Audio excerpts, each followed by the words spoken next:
Thank you guys for coming. It's a little bit of a surprise to be here, but nonetheless a pleasure. Pleasure and surprises goes along with poetry.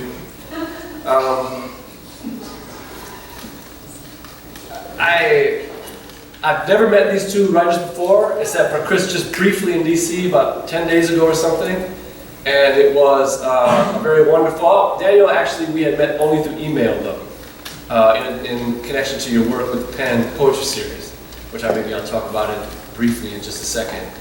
But it was wonderful to really meet them as writers do in the work, which I did over the last couple of weeks, going back and forth through these two collections from which these guys will read today.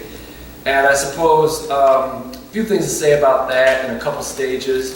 But first, the idea is to explain or thank UGA Press for creating these books, for bringing these books into being, and to acknowledge the Georgia Poetry Prize, of which this collection, Sun and Urn by Chris Salerno, is the first, we hope, of many in a successful series created by the University of Georgia Press in connection with Georgia State, Georgia Tech, and the University of Georgia creative writing programs.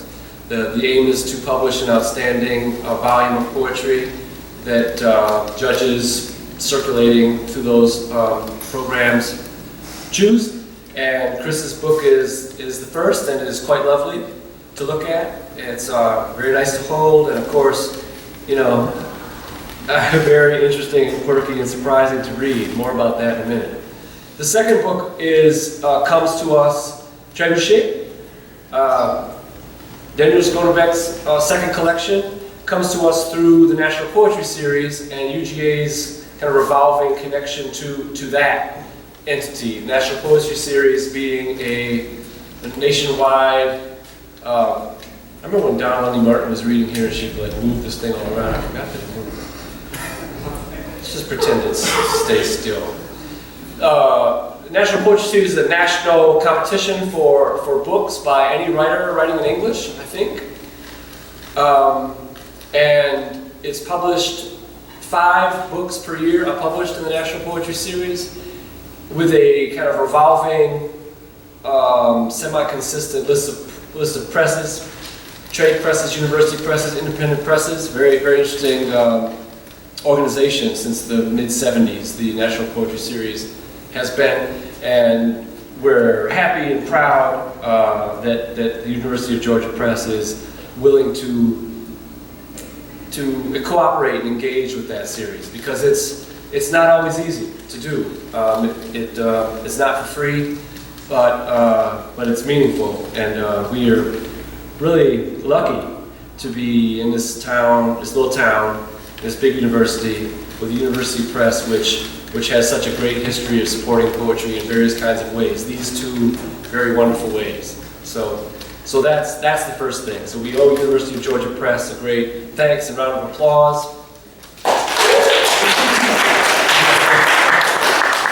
For the work they're doing with contemporary poetry, because as we know, all university presses don't do that. Certainly not in this kind of way. So it's great. So here we are. You sure? Not all the time. I'm sure you're here now, motherfucker. No. But me, I'm not so sure where I am. Here being a debatable quantity, often, at least with Ed involved. So, to say a few things. First, third, you have these cards on the chairs, which you picked up, I hope, before you sat. If you didn't, it's under you right now. And on that card are lovely photographs of the authors and very, very brief biographies of them on the back. So you keep that, get it signed, use it as a bookmark, but that obviates me from the responsibility to restate the obvious in biographical terms about these two gentlemen writers. Instead, I'll be a little bit more, flighty. So here you are in this moment here, early 2017, in this post 11/9 era. And it strikes me that both of these books, while almost certainly with roots, far beyond our particular political moment in time, they speak, or they sit in this moment in a very interesting way, singularly by themselves, but even more so, I think, together as a pair. So I want to read a piece of a poem by Adrienne Rich that I recently kind of latched onto as a articulation of some of how poetry sits in a political moment, very much like this one. She wrote this. This is a poem first called Midnight Salvage. It was written in the mid-1990s, published I think first in 1996. It's a series of poems. I'm just going to read two segments of that series. So, had never expected hope would form itself completely in my time. Was never so sanguine as to believe old injuries could transmute easily through any singular event or idea. Never so feckless as to ignore the managed contagion of ignorance, the contrived discontinuities, the felling of leaders and future leaders, the pathetic erections of soothsayers.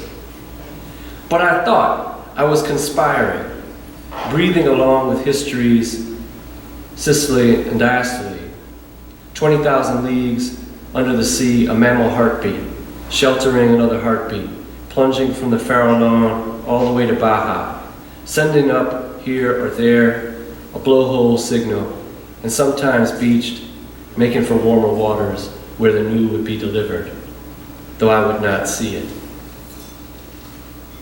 But neither was expecting in my time to witness this. Wasn't deep, lucid, mindful, you might say, enough to look through history's bloodshot eyes into this commerce, this dreadnought wreck cut loose from all vows, oaths, this dreadnought wreck cut loose from all vows, oaths, patents, compacts, promises. To see not, oh my captain, fallen and cold and dead by the assassin's hand, but cold and alive, cringing, drinking with the assassins, in suit of noir Hong Kong silk, pushing his daughter in her famine-wasted flamingo gown from Nordstrom's, out on the dance floor with the traffickers. It doesn't say from Nordstrom's here. But cold and alive and cringing, drinking with the assassins in suit of noir Hong Kong silk, pushing his daughter in her famine-wasted flamingo gown out on the dance floor with the traffickers in nerve gas, saying to them, go for it, and to the girl, get with it. And so here we are in this political moment, really, as Adrienne Rich says here, cut loose from all vows, oaths, patents, compacts, promises. Now, all the kind of radical political skeptics that we've been reading along the years throughout the 21st century for sure, all the commune editions, texts by people like Juliana Spar, David Lau, Josh Clover, all the semiotext, prophecies by invisible committees, people like that, all that stuff which was kind of arcane and radical anarchist fare along the way here in the 21st century has come now to be absolutely the stuff of the most pervasive and mundane American media. And what are we going to do, in the middle of that? It seems to me these two books really answer a little bit in their own way, in a very interesting way, as a pair, as I said, as well as singularly by themselves, that question. And so, what do you say? Daniel, yes? Is that clear enough? What I'm getting at there? All right. So, you guys are a little stunned. You all okay? Everybody cool?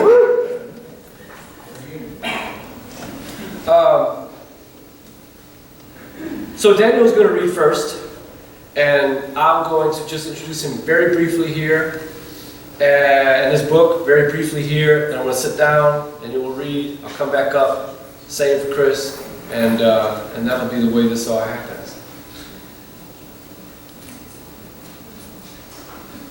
Daniel Schoonebeek, yeah?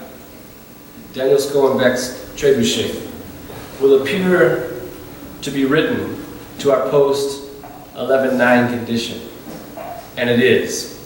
But this poet has charted what he calls this next generation of hostiles.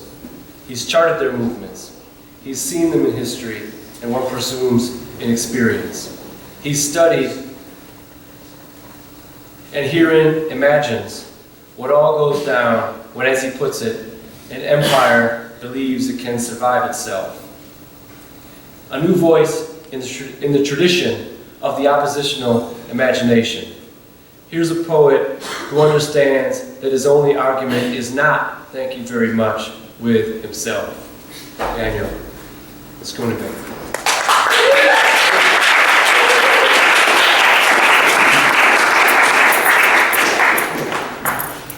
Thank you. It's really incredible to be here. I'm going to read from the new book and a couple poems that feel apropos from the last book as well. The first poem I'm going to read is sort of a mashup of a translation of an anonymous Serbian folk poem and also some language taken from press junkets that politicians have given over the past couple of years about the NSA. None of which will really be explicit when you hear the poem. 15 answers of the king to his questioners. Yes, I tasted my wife, taste the go-devil they lowered from heaven, and I saw the white handkerchief they hung down from heaven to earth, and I surveillanced 3 barrels. One was liquor, one was oil, one was milk, and I heard the first whisper, I boil to black. And I heard the black whisper, I boil to milk. And I heard the last whisper, the milk boils all by itself. Yes, I watched the old warlander. She was lording me over her cult. And a black grouse was present. He was tearing out grass by the roots. And weaving this grass in his fetlocks, this young horse was neighing. Yes, I tasted my wife, taste the liquor lie down on her shit heap. Taste the curs come to sniff at the womb. And in stockades and the courtyards, I tasted the Catholics. They begged to kneel down for a century. And I saw the horse they prophesied I'd leave my wife for. She had these 4 heads, and each one was grazing on clover, but only this one leg to sustain her. Yes, I tasted my wife, taste a hoary rock, no. It was a war chest of pearls, no. A merit badge. And I saw the pigtail of smoke that shook them from heaven to earth. And I saw the chow line, and the rich in the chow line, and deserters were handing out paychecks, demerits, bonuses, false teeth, or flour. Tell me, where is my bonus, said the desert, and the sacks were picked clean. Yes, I tasted my wife, taste these stones with beards like the devil's. They rolled down from heaven and goose-stepped when they tasted the earth. And these 3 women I loved from my youth I saw weaving daisy chains and smearing each other's wrists, each other's foreheads with raw honey, and crowning themselves with their chains and pressing to steady their prayer, their wrists to the earth. And I saw many henchmen with horseshoes for eyes, with God's veins in their barrels, with shoes filled with salt. And this is the devil's workforce, I said, and I put them to work.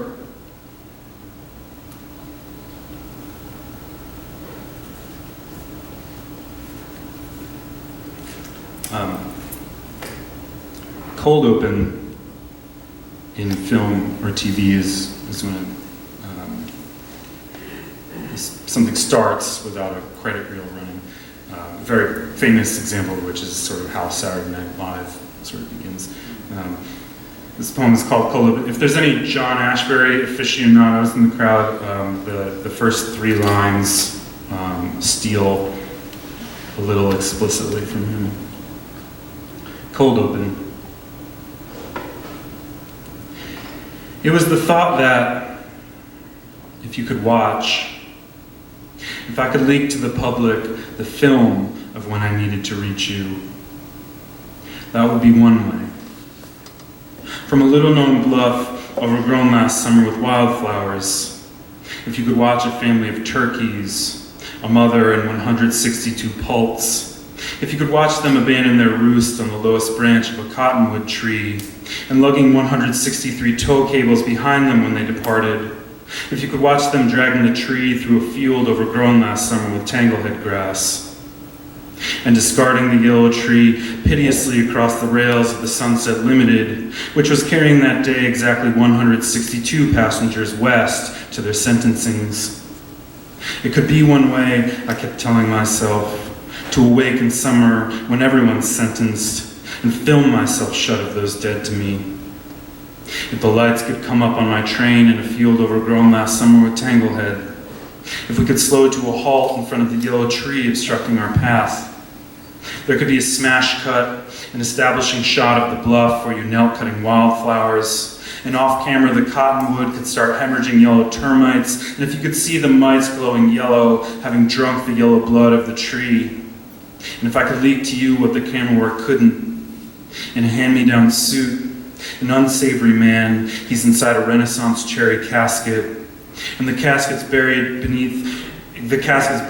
feet beneath the Sunset Limited's engine room, and the casket's rigged on the inside with a hand-cranked generator with Christmas lights in 5 colors. If we leaked red first, then blue, and green before we leaked orange, and last yellow, the light of which illuminates the interior of the casket enough for the man. He's alive. To watch his face decompose in the mirror that's rigged to the ceiling. If we could cut to the sentence handed down to the man many years ago, that any unsavory man is a man who should watch himself die. If there was a slow zoom on a woman's hands typing 8 words in first class, a slow dissolve to a child in coach, if he touches a text from her that says, "Don't change for you, and don't change for me," if there's no ellipses, no period at the end, if he doesn't even need to ask who it's from a little-known bluff, you could stand up with a fistful of wildflowers. You could watch the faces of 162 passengers darken unannounced as if from a lightning storm. And if the cottonwood could stand up from the rails and dust off her own blood herself and resume her cold work, untangling the grasses. If you could watch the train resume its terrible campaign for the West. Unseen for you, I could stay buried here, beneath 162 suitcases with the rest of the stowaways.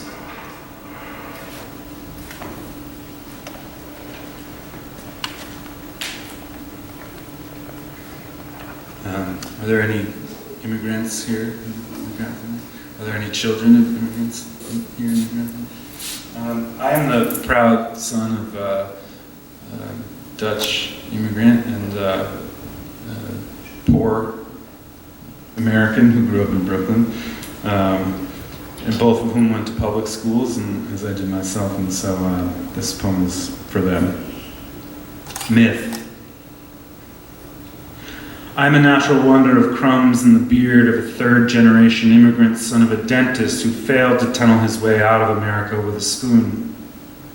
I'm a natural wonder of split ends and holes in her shoes, my mother born in that decade of parents whose love was fired by bickering and no diploma for you. I'm a natural wonder beneath the live oaks we aspire and fail to eradicate with our limbs the sun, they say, then my sister brings her child to light like a sleuth. I'm a natural wonder of waiting for my brother to crumble, who, like myself, has survived himself thus far in a diet of gristle and peeling the skin off his childhood. I am a natural wonder, my friends die in holes, a man made of ribbons my country hired. He handed them a shovel in the desert. He said, dig if you want to do good. I am a natural wonder. I watched through a keyhole the woman who forged but won't patent me, extinguish my name on her tongue like a matchstick one lifetime too soon. I am a natural wonder. Will you weep when I go down in history? My puttering engines, will you blame me if my plane goes down in the sea, in the sun, in the dogfight?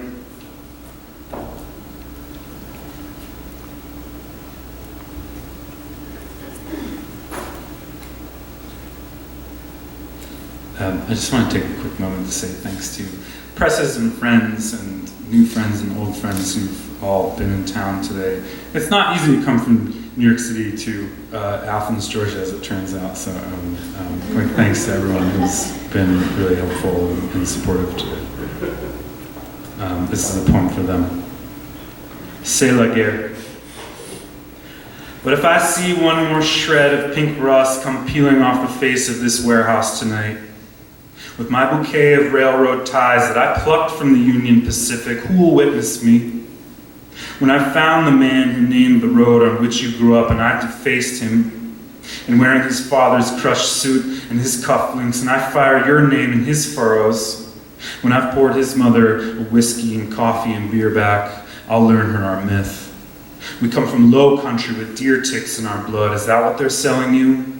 In search of the black horse who spits on the hay and the barley and hunger strikes, and who lost the blue horse he loved, and he'll die with his eye on the wood where she fell. Will I fire your name in the furrows tonight for the ones who refuse to survive themselves, who say every 5 seconds the nations of dead, they tell me my job is assuage them. And every 5 seconds when I tear out their stitches, I tear them out 5 seconds long. It is you with the planks of rotting down barns in your arms I am barreling toward. It is you from the jack shit connivances of yesterday's scofflaw patrol I will kidnap. And who will say amen if I fell one more empire that was raised from a handful of litter? And who will help quit our mothers, who will not quit treading the rafters of savagery? And who will carry our fathers from the ditches where they crash their radio flyers? With a bouquet of railroad ties and a crushed suit, I will field you this question come winter. In the apocryphal gossip of sea kings, my face is scrimshaw like they've never witnessed. And he sunk himself like a dreadnought into the sea to landmark her joy. Is that what they say? And who will witness me if I'm one page in a long book of ways to say no with no ending? And if I come to your door come winter in a crushed suit with the stitches to prove you?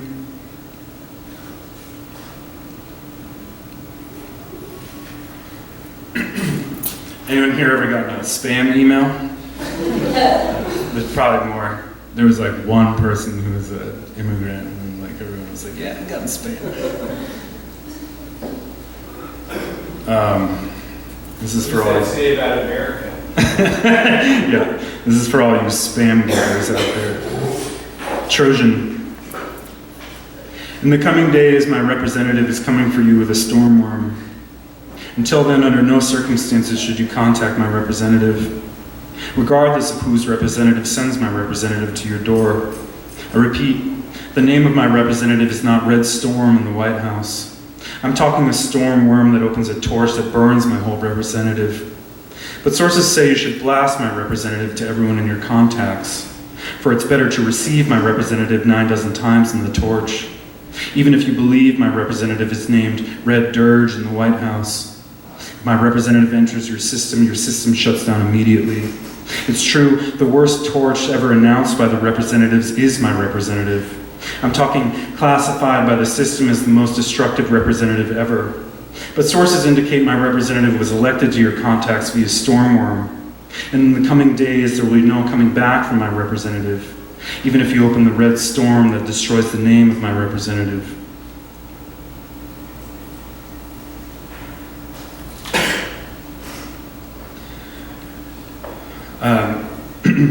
Since we're talking about representatives and elected officials, I wrote this poem a long time ago, and it's sort of like a nightmare about what would happen if I was elected president.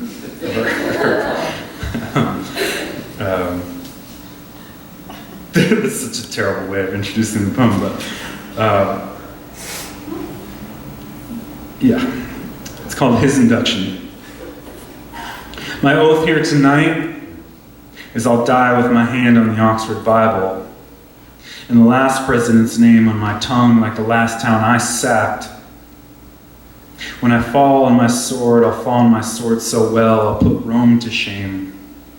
I'll wait for your donkeys to go crazy and trample me home. It's your men who'll tattoo my face on their feet when they ward ants. It's your women who'll stitch my name in their linens and soil them. In each town you name in my honor, you'll have to name smithereens. And each elm you plant me will wilt me a portrait of leaves. And when it's your turn to kiss the rings of the bone thief, and when your Manhattan is dross and piled with grave goods, when I'm deaf, I'll death so well they'll say dying is ripping me off. And I'll finger my name on your tongue like it was your firstborn. You don't want to live in that country.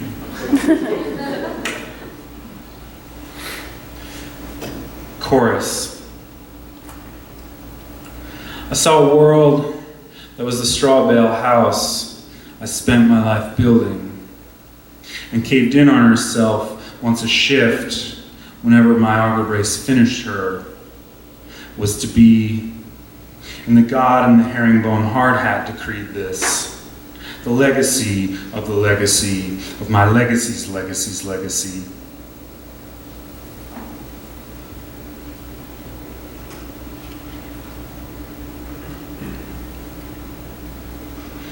Do people know that phrase, the likes of you? It doesn't really mean anything. It's basically just like 4 words that try to make you feel like shit about who you are.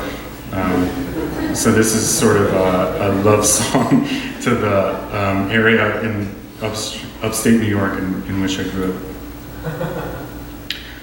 The likes of you means each hour, for lack of a church bell, your priest rings a hand-me-down guillotine.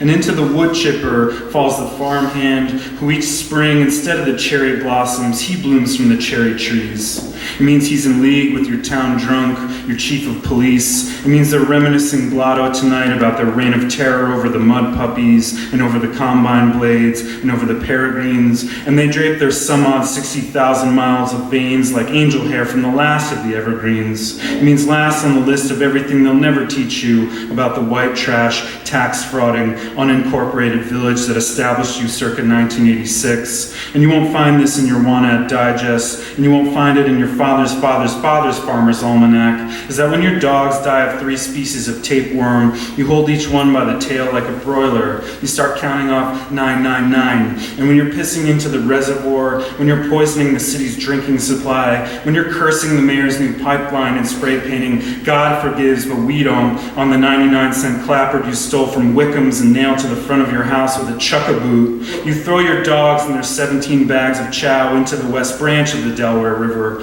It means they never teach you your brother's shadow. It stinks like the priest, only worse. It means you're thoroughbred with her lathered, incomplete withers and death's French accent in her cough. When that horse dies of wet brain, it means you buy all the worst liquor you can find in the Legion Hall and dump her into the Delaware River. And generation after generation after generation, you'll hear them bragging about that backwoods piss-drunk horse funeral. He wore out the skins on his hanger-toms, they'll say, and tossed each one like a hogshead of wine into the west branch of the Delaware River. It means the river floods for the 17th time in 10 years. It means bloated and with 4 hooves pointed at God, you positively ID the cow that won the blue ribbon at the Delaware County Fair floating dead down the west branch of the Delaware River. It means what they won't teach you in the academy is how each drink you drink, that's the last fuck you'll fuck. And it means the last slash on the tallied up list of everything they never intended to teach you about your heritage. Like least of all, how grateful you ought to be that there's only this one world left for you to die in. Yeah.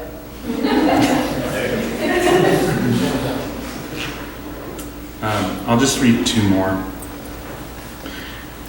The first of the 2 more is called Glasnost. Glasnost is a Soviet-era economic term instituted by Gorbachev in the 80s. The word essentially means transparency, and it was an effort to have the government be more transparent in its policies toward the people who voted for these people, and it obviously did not go very well.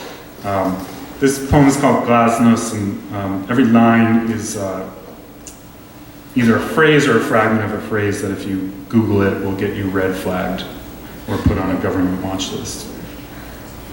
Glasnost. But how do I get rid of a body? Or instructions for scrambling the frequency? And what are the jobs exactly near the White House? Or best practices for smothering the cry? But who cooks the president's breakfast? And how do I get rid of the body? Or instructions for breaking a chokehold? But when exactly do I disable the firewall? Or best practices for forging a signature? And what room does the president sleep in? But how do I get rid of the body? Or instructions for filing off serial numbers? And where exactly is the silent alarm located? Or best practices for taking a bullet? But what explodes when you touch it? And how do I get rid of the body? or instructions for absorbing a blow? Where exactly can I purchase a hollow point? Or best practices for soldering a wound? And what time exactly does the president eat? But how do I get rid of the body? Or instructions for detaining a prisoner? And how many yards exactly to the door? Or best practices for obtaining a death certificate? But how tall exactly is the fence that surrounds it? And how do I get rid of a body? Or instructions for manufacture of tear gas? Or how do I erase my identity? Or best practices for building a dead switch? And how far exactly without breaking a bone? But how exactly do I get rid of a body? Or instructions for bugging a boardroom? And where can I locate the safety? Or best practices for home cooking napalm? But where exactly do I purchase the firearm? And how do I get rid of a body? Or instructions for strapping on Kevlar? But who exactly are the names on the watch list? Or best practices for squeezing the trigger? And how do I clear a room? And how do I get rid of a body? Or instructions for securing a blindfold? And how many years exactly for treason? Or best practices for beating a death warrant? But how close exactly without tripping a wire? And how do I get rid of a body?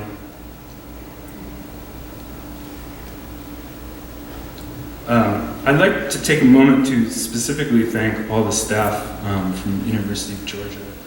Round of applause for them, please.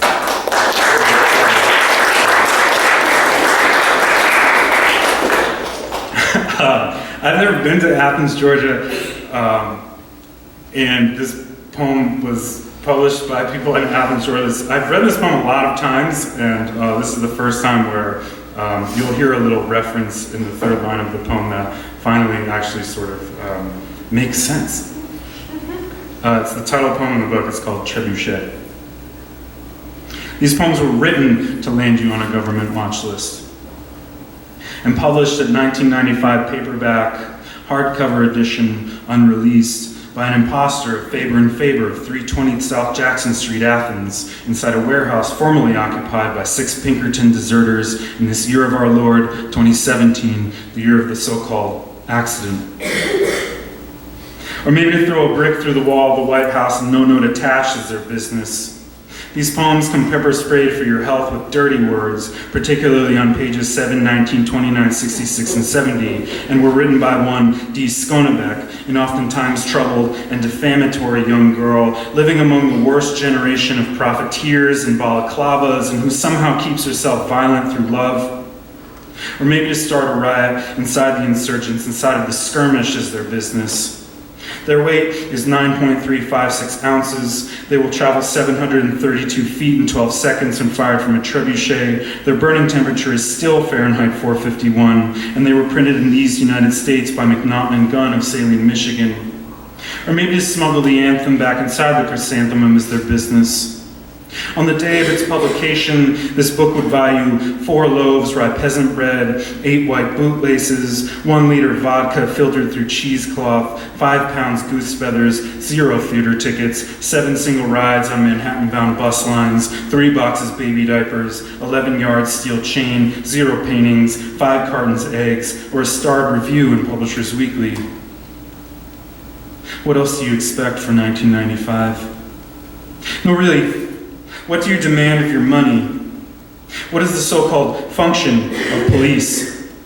Their international standard book number is 978-08-203-49923, and this is the same number of school shootings since 1986.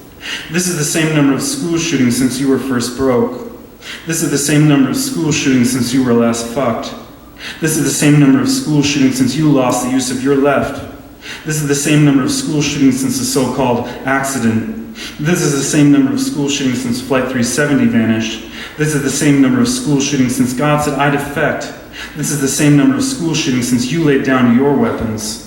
These poems will offend a number of people who will refuse to ignore them, some of them people with what I like to call fathers, fathers-in-law or fathers on Capitol Hill, and men and women of influence with fathers of money in Iowa. Their commercial potential is laughable. The big 5 publishers will spend 0 money printing these poems, 0 money ordering cured meat for the book party, and the ruling class will read them, but only on days when a family member is assassinated or during nationally televised tragedies. And they will tell you the middle class is vanishing, but the middle class will in fact beat itself to death with this book. The middle class will call this young girl a woman of hatred of men. The middle class will critique her. The middle class will call her a national treasure. The middle class will market her. The middle class will interrogate her about her sex. They say the middle class is vanished, but it's the poor of this country who should rear up and throw books of poetry through the walls of the White House and the list of demands attached. These poems are dedicated to no man or woman who's yet been born, to the slugs that will never leave your gun, to milkmen, Miss Universe, snake oil salesmen, Russian volleyball champions, grave diggers, bribed congressmen, waste managers, astronauts, deserters, zookeepers, mega millions, lottery winners, knife collectors, ex-military tax evaders, careerists, doomed politicians, musicologists, bread and butter men, buskers, anti-defamation lobbyists, government shills, bad feminists, okay feminists, slander enthusiasts, postal workers, Wall Street propagandists, gun runners, unfamous poets and sort of famous poets, advice columnists, javelin throwers, failed nuclear warhead designers, beauty school dropouts, spam writers, cocktail artisans, viola wunderkinds, and Brazilian crust punks, mall cops, secret service men and taxidermists, web hackers, hypnotherapists, stunt actors, card sharks and Bible thumpers, porn stars, man children, fire eaters and lumberjacks, bodyguards and whistleblowers, conspiracy theorists, hijackers, children born without throats, and hung juries, and hangmen, and whomever death will not love. If these poems don't throw themselves through your windows, please burn them. If you are the same person building himself a ham sandwich inside his living room after you finish them, please shoplift every edition of this book you can find. Please tear out the pages, and please burn them to warm your house through the winter. The time of writing books that don't send us to jail is dead. Drinking vino verde under the harvest moon and puttering our lines is dead. Asking yourself, and why do you keep asking yourself why a poem is the enemy of money? It's dead. If you will leave this book on a wood slat and gaping down at the world, please throw it on the floor instead, or instead please burn it. Instead fire it out of a Trébuchet at the White House. This book was written to terrify the fucking. Like the last poems you read before the hostile takeover. Like the first lines you spoke when the plane disappeared.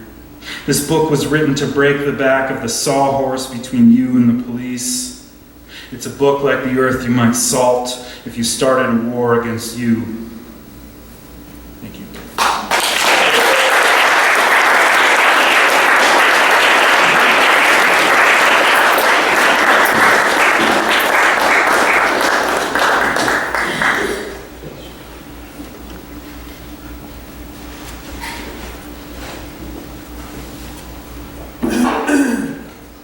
Thanks, Dave.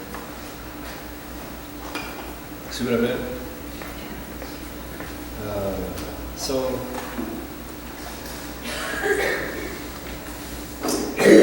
Salero comes to us through the Georgia Poetry Prize, as I said, through the University of Georgia Press, as I said, but also, in this particular case, through the choice and vision of Tom Lux, who, as many of you know, sadly, and to me, very surprising and shockingly, died a few weeks ago.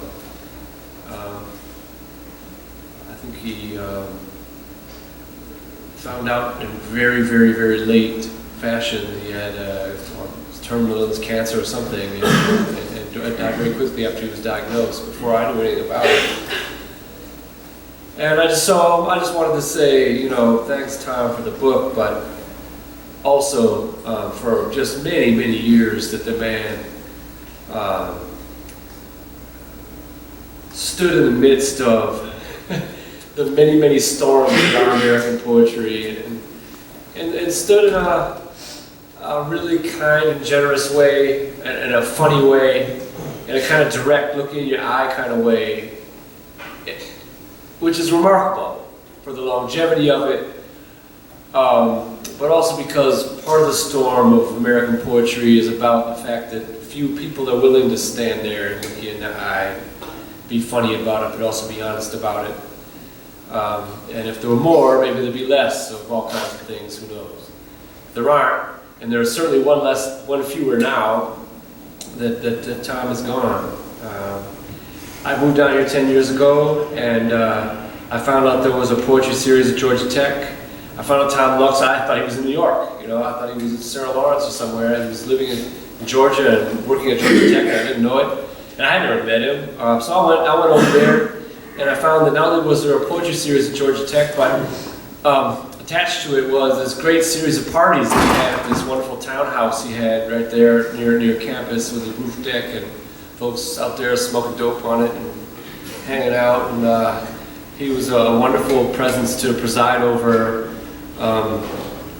the serious business of poetry, but also the loving camaraderie of poetry, and also just the kind of sheer and zany fun of poetry. And with him, he could masterfully kind of juggle those things. So I wanted to say that. I want to say thank you to him. And y'all go YouTube Tom Lux poem and check him out. It's very interesting stuff. Very funny stuff. I remember when I think the first time I went over there, poetry at Tech.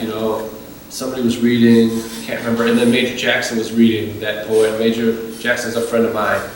So I moved down to Georgia. He was coming down here, so I went over there to see him and met Tom, and then we hung around, let the people do what they were doing on the deck, and then Major and I were leaving, and so we went outside, we were walking, and I was like, yeah, I know, it was really cool. He's like, oh yeah, man, yeah. And then he says, yeah, the first time I met him was in Philadelphia, years ago, before I had a book or anything like that. Some painted bride reading we did, and Tom was the guest, and it was some rich schmucky schmuck type person who had hosted this whole thing in this just atrocious and pretentious fashion, but he was rich, and it was the money behind the whole occasion, so no one could say anything to him, So Major described this to me, and then he said, so I got up to leave that thing, and Tom said, I'll go with Major. Like we knew each other, we had never met, so we go up to the curb, cab comes, we get in the cab, and I never said anything to this guy before, right? This is Major Jackson speaking about Tom Lux. Never said anything before. We get in the back of the cab, close the doors, the first thing he turns to me and says, can you believe that fuck?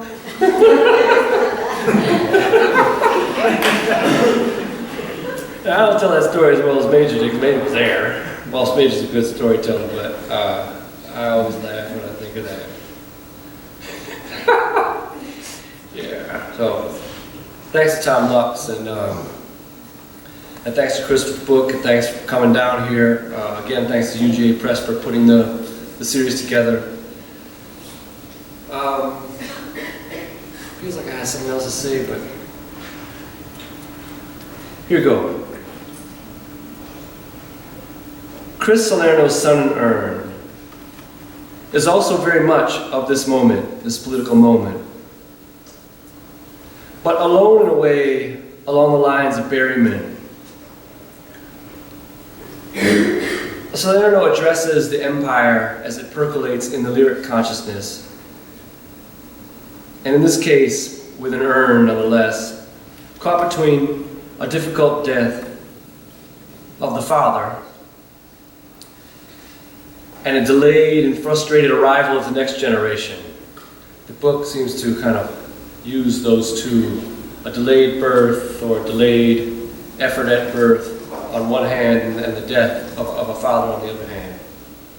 Caught in this at once chaotic and windless position, Salerno's speaker unpacks the mistooks and unknowns of the lyric self, all the while playing a game of chicken, or maybe Russian roulette, with non sequitur.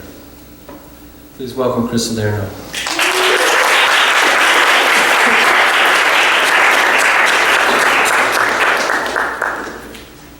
Thanks a lot to Ed for that generous and very thoughtful introduction, and thank you so much for having me here and for this award, which has been really wonderful, and obviously thanks to Beth and Travis and John Davies and Amanda and everybody at UGA, and of course thanks to Tom, who I'll talk a little bit more about when I get to Tech in a few days, but who was a really great correspondent in the last year, taught me a number of things, and the last thing, he did so much for a lot of people, and the last thing he did for me was wrote me this recommendation letter for this really big sort of grant thing, and I sent him like everything I'd ever written, like all my 4 books and all this stuff, and he did all this stuff for me, and the last thing he wrote to me was, if they don't give you this, I'm going to burn the fucking building down.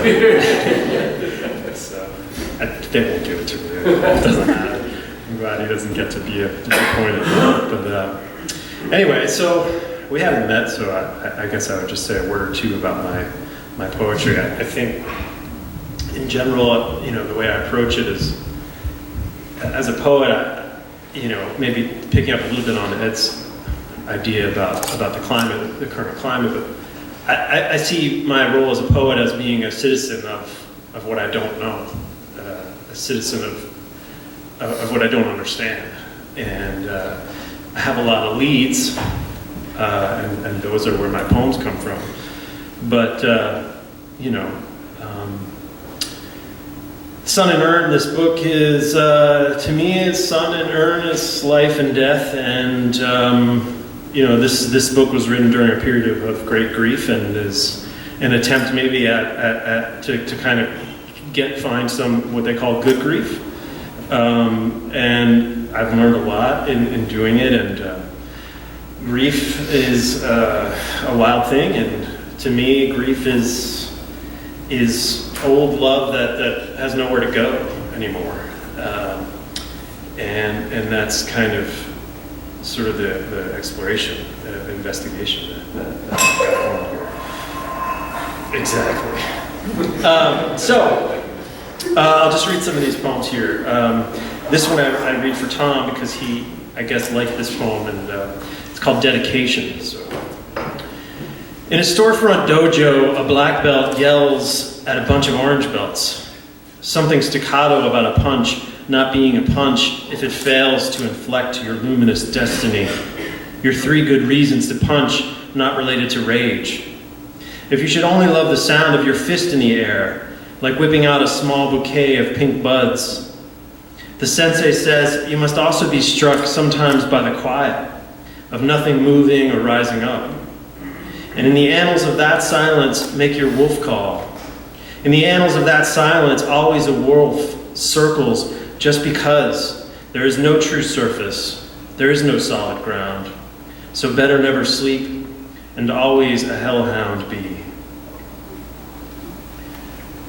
20 years ago, I realized I was in a kind of a conservative undergraduate program, and I realized that I wasn't really finding a lot of poets that I like. And I realized that as a poet, you have to find your own masters. You have to find your own people. And Tom West was one of those people, like 20 years ago, that I read and was like, I'm a weirdo. I'm the most ridiculous person I know. And Tom's poems were this sort of gravity and levity, and there was this ability that he always had to kind of have both of these. He was like an astronaut. Tom was like, all his poems were like missions to the moon to me, and I felt that from the beginning. I thought, okay, that could be something that I understand, and so I'm really sad about not being able to see him here this week. This poem is called Furnace. I'm planning to move this closer to you every inch with every poem. The plumber's apprentice says to bleed the furnace every few weeks. I don't know what bleeding means. My neighbor's house is wrapped in Tyvek. Work trucks surround a hole in the ground. I steal scrap copper from the job site. A little copper bird for her, a little copper bird for me. We live with the absence of strong male metaphor. The empty bed of a white pickup truck.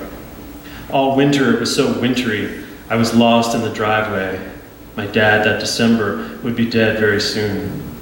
A woodpecker hammered at the boxwood. The woodpecker's song was about us nailing something in.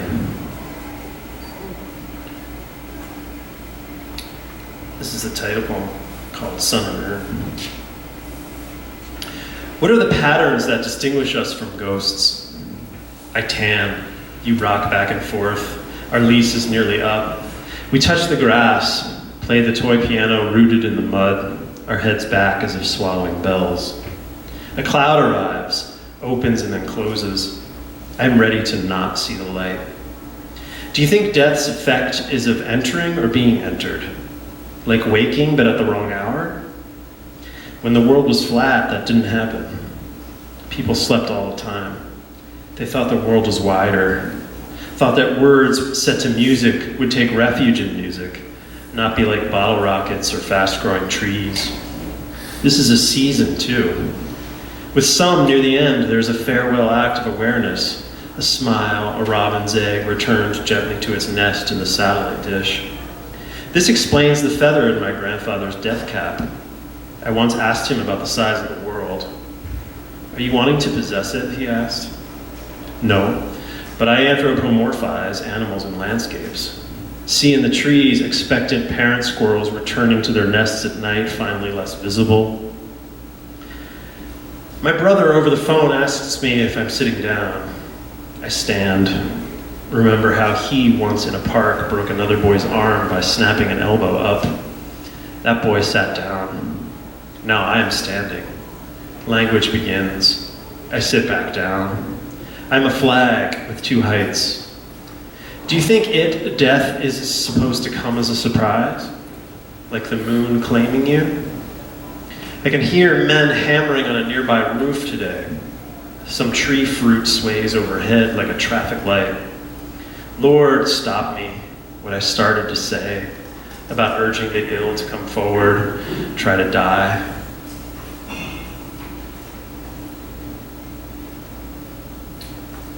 This is called, Is It Better Where You Are? The bakery's graffiti either spells hope or nope. But hope and results are different, said Fanny Braun to her Keats, voiding his unreasonable lung. Getting off the medicine completely means light again, blinking to light. Device returned to its factory settings, the complete black of before the meteor shower above the bakery. If you lose the smell of leather, lemon, or rose, studies show you will fail at being, like Keats. I keep watching the same meteor shower videos on YouTube, where awe is always a question of scale. The bakery now beginning to close. My arrhythmic heart aches for the kind of dramatic arc one can't shop for. To lease what's real for a while. Is that the good kind of consumption?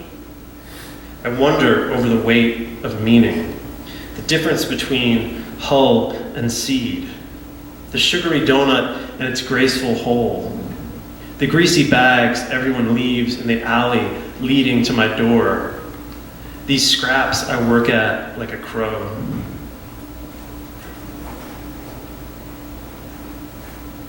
This is called Bray. My dad, who maybe suggested or no, but died suddenly, and he was a big horse racing guy, and had all these wonderful degenerate friends, and they were all sort of like gamblers and drunks, and every year they all went to this horse race up in New York State at Saratoga Springs, which is actually the oldest sporting location in the United States. It's like this Victorian racetrack. It's really beautiful. What's that? Yeah, maybe. They might have it there. I don't know if they do, but it's beautiful. And it wasn't until my dad died that I went there for the first time. This is called Bray. It's summer here, so soda pop and blue jeans in the trees.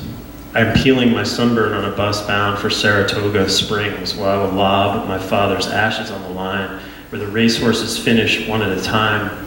And as they do, the mist of a million particles of ash in the air, all likeness will disappear between us. I'd built a boundary out of skin where I sat quietly until blood was the only moving thing on a map of where we are. On the dirt track, horses fill their lungs in the sun and urge on. When a losing horse dips its head to greet me, his black whiskers tickle the flesh of my neck. Why do all hearted creatures stink? I am asked by my brother's youngest child, Is horse your favorite or least favorite mammal? I say, don't beg the Lord if the sky is a gray roof beneath which you have waited all day to see gallop something graceful, swift.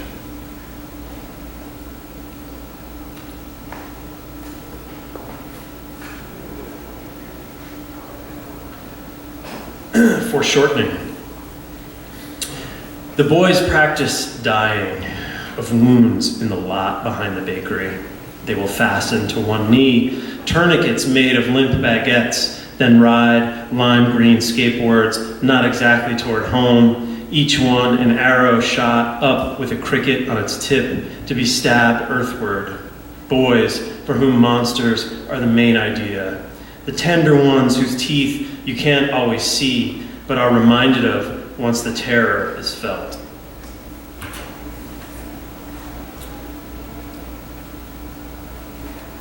Late style.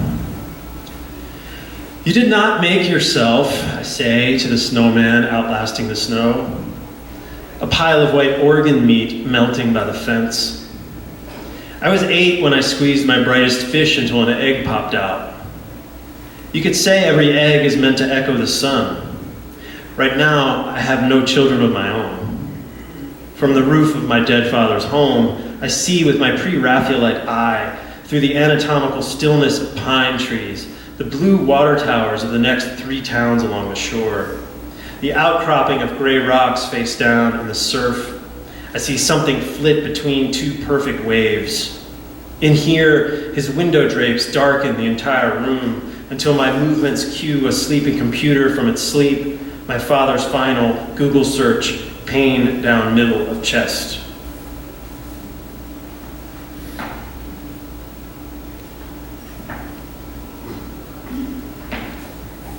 Plot. I have not wasted my life. If the moon has risen over my Toyota, a moon spectral in its rising above the municipal pond parking lot where a turtle on his back grapples with the pavement or torpor as the high-pressure sodium lights burn above like 2 TVs. I am held together by wire, my grandmother confides in me, as we slow dance on a roadside full of edible flowers, 1, 2, 3, 1, 2, 3, from where we are to where we are not. To say someone is missing is to measure the unoccupied space, to see not them but because of them, a whole valley from a station wagon window.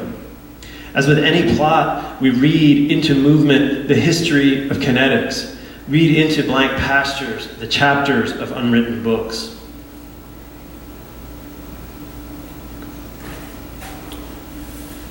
This is an epithalamium, which is fancy. We all live under a rule. Sun on the other side of the house now. 2 lovers in a room, trying to fold a fitted sheet. We hold it up like a door between us. Doors were invented to keep out disease, shield the family from ordinary nudity. Like in some 18th century dance, we step to the middle and share the fold.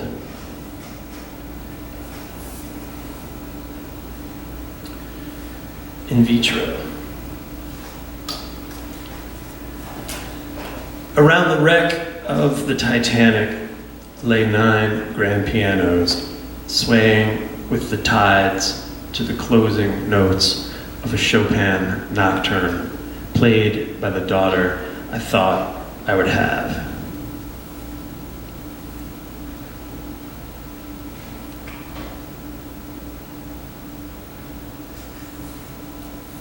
This is called Wild Lemons, which always reminds me of Stevens, because I think Stevens had a thing for lemons, Wild Lemons or something. That may be where I got the title. It's not very Stevens-esque, but we wake like bees and peel a lemon. Then there is a glowing. Do you want to eat it wedge by wedge? Pull the pith off, keep the seeds. Lift a blue crayon, ring each other's mouths in blue.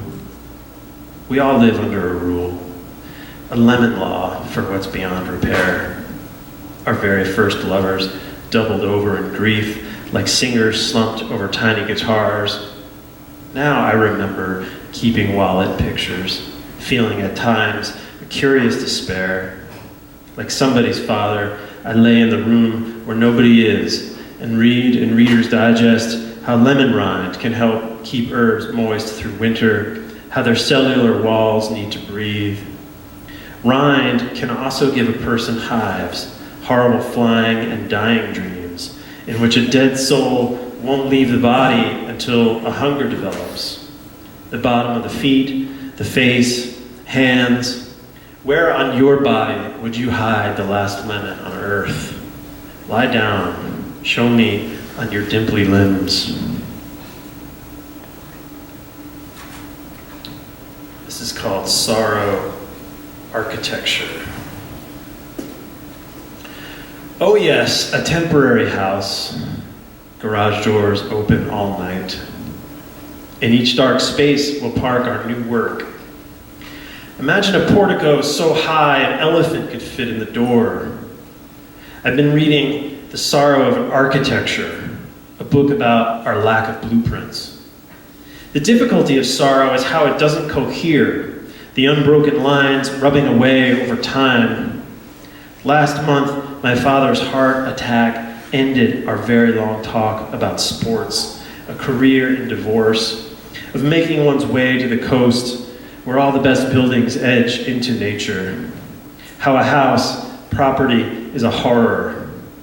When the tall junipers give so much shade, they make black. When behind one house is another the sun never finds.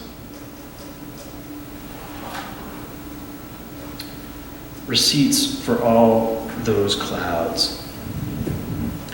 I pour out the urn until the trees grow huge. It's not morbid anymore to work the proud ash, the body beyond itself. A wren queries from the top of a pole. Back away, the wind says, as if to explain the idea of goodbye to a child watching her loose balloon ascend through the spokes of trees. What does it mean to wait for the day to remake you, or for a jet plane to fertilize a cloud? We are forever being shot through the dream hole.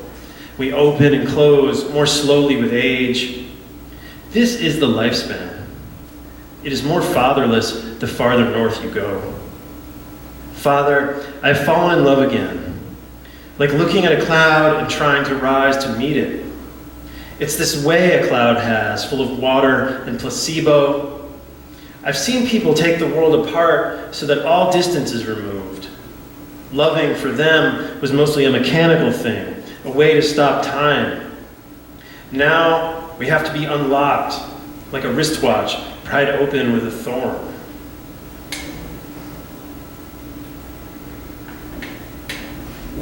I haven't been moving forward.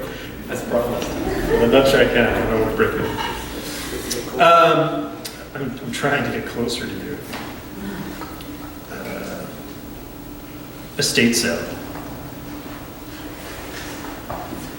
Asleep beneath lacquer, a family of nails buried in wood. I auction off from another century a black-handled thing, an out-of-focus photograph of my under a pink sunset father arriving in the driveway with a tire iron to take me back. Today on the wet roof I spotted half a songbird the cat left for no one. I rearranged my albums, opened a bucolic book for its mention of birches. Reader, I once visited Robert Frost's grave, saw the deep-set dirt there, left for him the meat of one walnut, asked only why the sickly snow, the little horse who thinks it's queer that darkness demands human attention. Today the light is nobody's. I auction off other things, hubcap, deathbed, defenestrated business suits, a bulletproof book about the Four Noble Truths. Night coming on, I walk out beneath the great copper beach, see some kids doing kung fu in the cul-de-sac. They startle a muskrat and its 5 babies back down into the sewer. The talking force field. It's only me blasting a podcast of night as I sip my Moscow Mule, stare out at the black sea of ferns, where I will set fire to my dead father's toupee in the overgrown yard beside the live oak I like to climb with my niece and her newborn dolls, bald with pink brains, where my nephew and I swing tinfoil machetes and pretend to hack each other's limbs. Nothing is real. Wind is not wind. Air is not air. These are not my initials shaved into the side of this wolf. This earth is not a MILF. But climb the man and you will find romanticism. Climb higher and you will reach a word cloud that reads, I am very sick, but don't yet know it. 2 more. The gradual aging of everyone involved. I've heard about a fountain of youth, and I will try to touch for a second the relay from him who carried me on his back and taught me every obscenity. Even the real gods seem to know my name, from the moment I woke the swans with a stone. But the life of a swan is a stint on a pond, some stasis, lots of waiting. For 2 hours I looked across at a fountain flanked by 2 curves of ice like a lifespan in parentheses. You can wait your whole life, skinny limbs reaching over a body of water, and misunderstand the ways beauty persuades you. Prefer instead the dreams of strangers, the empty pond dappled by the stammering of day, or how sometimes people leave and leave a small boat drifting.